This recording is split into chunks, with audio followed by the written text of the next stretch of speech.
ایک حدیث البتہ صحیح ہے، صحیح سند کے ساتھ، فضائل صحابہ کتاب ہے، احمد بن حنبل کی یہ روایت میں نے وہ 72 حدیث میں بھی شامل کی ہے کہ سیدنا علی رضی اللہ تعالیٰ عنہ کہتے ہیں کہ میری وجہ سے 2 گروہ گمراہ ہوں گے اور میری وجہ سے 2 گروہ دوزخ میں جائیں گے، ایک میری محبت میں غلوف کر کے اور ایک میری دشمنی میں غلوف کر کے۔ تو یہ سیدنا علی کا قول ہے، اور یہ محدثین کا پیٹ رول ہے کہ اگر کسی صحابی کا قول غیبی خبر سے متعلق ہو تو یہ امپلائیڈ ہوتا ہے کہ یہ نبی کے بتانے پر ہی موقوف ہے، یعنی نبی نے خبر دی ہے تب ان کو یہ مستقبل کی خبر پتا ہے، ورنہ نبی کے علاوہ تو کسی کے پاس علم غیب نہیں نہ ہوتا اللہ تعالیٰ کی طرف سے۔ کوئی اور شخص تو یہ دعویٰ نہیں کر سکتا میرے اوپر وہی نازل ہوتی ہے، تو نبی کو جتنا اللہ تعالیٰ علم غیب دیتا ہے، غیب پر اطلاع دیتا ہے، وہ امت تک پہنچا دی جاتی ہے۔ تو سیدنا علی جب یہ قول بیان کر رہے ہیں تو یقیناً یہ موقوف ہے نبی صلی اللہ علیہ وسلم کے بتانے کے اوپر۔ تو یہ 2 ایکسٹریم رویے امت میں آج تک موجود ہیں۔ لیکن اب مسئلہ یہ ہوتا ہے کہ چونکہ فرقہ واریت ہو جاتی ہے تو اہل سنت سے اگر آپ پوچھیں گے وہ کہیں گے جی وہ جس دوزخ میں جس گروہ نے جانا ہے نا وہ یہ رافضی شیعہ ہیں، دیکھیں سیدنا علی کے بارے میں کتنا غلو کرتے ہیں۔ اچھا آپ شیعہ سے جا کے پوچھیں وہ کہیں گے جس بندے جنہوں نے حضرت علی کی دشمنی میں دوزخ میں جانا ہے وہ اہل السنہ ہے۔ یہ دیکھیں کہ یہ حضرت علی کی جب شان بیان ہونی شروع ہوتی ہے تو یہ شیعت کا فتویٰ لگا دیتے ہیں، ٹھیک ہے۔ تو یہ دونوں ایکسٹریم رویے ہیں۔ اہل سنت کے ہاں بھی ناسبی موجود ہیں جو سیدنا علی سے بغض رکھتے ہیں، آج تک موجود ہیں، اور ان کی زیادہ تر تعداد جو ہے وہ اہل حدیث اور دیوبند مکتبہ فکر کے اندر موجود ہے۔ آپ کچھ بریلیوں میں بھی ایک کا دکا دانے آنے شروع ہو گئے ہیں، اور اسی طریقے سے جو رافضیوں کی اکثریت ہے وہ اہل تشیع کے ہاں پائی جاتی ہے جو کہ سیدنا علی کے بارے میں غلو کرتے ہیں۔ اہل سنت کا درمیان میں مسلک ہے اس حوالے سے، اور اس میں وہ امام شافعی کا شعر کوٹ کروں گا ضرور، جو انہوں نے دیوان الشافعی ان کا اپنا دیوان چھپا ہوا ہے، اس میں کوئی سند کی ضرورت نہیں ہے، اور تمام ائمہ محدثین نے اپنی حدیث کی کتابوں میں اس قول کو نقل کیا ہے، اسماء الرجال کی کتابوں میں اس قول کو نقل کیا ہے۔ امام ذہبی رحمہ اللہ نے جو امام ابن تیمیہ کے شاگرد ہیں انہوں نے بھی نقل کیا، امام ابن تیمیہ نے بھی نقل کیا، اور امام ابن کثیر نے بھی، اور باقی سارے ائمہ نے، ابن حجر اسقلانی نے بھی، کہ امام شافعی فرمایا کرتے تھے ان کان رفضا حب آل محمد صلی اللہ علیہ وسلم، اگر آل محمد کی محبت کا نام رافضی یا شیعہ ہونا ہے فلیشہد الثقلان انی رافضی، تو جن و انس گواہ ہو جاؤ اس بات پہ کہ میں رافضی ہوں۔ کہ اگر سیدنا علی سے محبت کا نام شیعہ ہونا ہے اور تم مجھے بلیم کرتے ہو کہ میں علی سے محبت کیوں کرتا ہوں، آل محبت سے محبت کیوں کرتا ہوں، اس کی بنیاد پہ تم مجھے شیعہ کہتے ہو، تو گواہ ہو جاؤ میں شیعہ ہوں۔ اور میں نے اس میں پھر ایڈ کیا کہ اگر آج امام شافعی زندہ ہوتے تو میں کہتا کہ شیخ صاحب آپ میرے بھی کچھ اشعار اس میں ایڈ کر لیں۔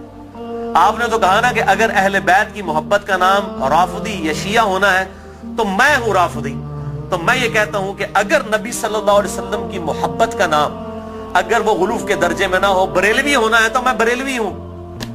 اگر صحابہ کرام سے عقیدت کا نام اگر غلوف کے درجے میں نہ ہو، یہ شرط ہے، ادھر بھی معصومیت نہ کلیم کر دی جائے دیوبند کی طرح، اگر اس کا نام دیوبندی ہونا ہے تو میں دیوبندی ہوں۔ اور اگر کتاب و سنت کے منہج کو اور اجماع کو حجت مانتے ہوئے فائنل اتھارٹی ماننا اور اس کے مقابلے پر کسی کی بات کو حجت نہ سمجھنا اہل حدیث ہونا ہے تو میں اہل حدیث ہوں۔ تو یہ صرف ایک سمجھانے کے لیے ایک جملوں کے طور پر ہے، باقی الحمدللہ ہم مسلمان ہیں اور ہمیں اسی پر فخر محسوس کرنا چاہیے۔ اللہ تعالیٰ نے ہمیں مسلم پیدا فرمایا ہے، وَسَمَّاكُمُ الْمُسْلِمِينَ، اس نے نام بھی ہمارا مسلمان رکھا ہے، ہمیں اسی پہ فخر محسوس کرنا چاہیے۔ باقی جو یہ فکر کی بات ہوتی ہے، اگر اصحاب الحدیث یا اہل السنہ کی فکر محدثین نے استعمال کی تو یہ فکر کے طور پر تھا، کبھی یہ مسجدوں کے باہر اس طریقے سے تفریق نہیں کی جاتی تھی جس طرح آج کل ہو چکی ہے، اور آج کل بھی ہر جگہ نہیں ہے۔ پورے سعودیہ میں اس طرح کی تفریق نہیں ہے کہ مسجد کے باہر آپ کو اس طرح کی چیزیں ملیں، یا ملیشیا کے اندر جن ملکوں کے اندر تھوڑی ہوش آئی ہے تو ان چیزوں سے چیزیں پاک ہیں۔ اور ایون ہمارے جو یورپ اور امریکہ کے اندر اگرچہ فرقوں کے نام پہ مسجدیں بنی ہیں لیکن کم از کم وہاں پہ اتنی ٹالرنس ہے کہ لوگ تمام کے تمام لوگ ایک جگہ پہ نماز پڑھتے ہیں، ایک دوسرے کے پیچھے نماز پڑھ لیتے ہیں۔ یہ یہاں پر لعنت ہے انڈیا، پاکستان اور بنگلہ دیش کے گندے کلچر کے اندر کہ یہاں پر لوگ جو ہیں وہ مطلب اس طرح فرقوں میں بٹے ہوئے ہیں کہ ایک دوسرے کے پیچھے نماز بھی نہیں پڑھتے۔ آج بھی مجھے ایک بھائی کا فون آیا، اکثر لوگ سوال کر رہے ہوتے ہیں فلاں کے پیچھے نماز ہو جاتی، فلاں کے پیچھے نماز ہو جاتی ہے۔ میں ان کو ایک ہی جملہ بولتا ہوں کہ میرے بھائی جس کو آپ کافر نہیں کہہ رہے نا اس کے پیچھے نماز ہو جاتی ہے۔ آپ نے اگر یہ اناؤنسمنٹ کرنی ہے کہ اس کے پیچھے نماز نہیں ہوتی تو اس کو پہلے کافر ڈکلیئر کریں گے۔ اگر آپ میں یہ جرت نہیں ہے نا، آپ مسلمانوں سے سمجھ رہے ہیں نا،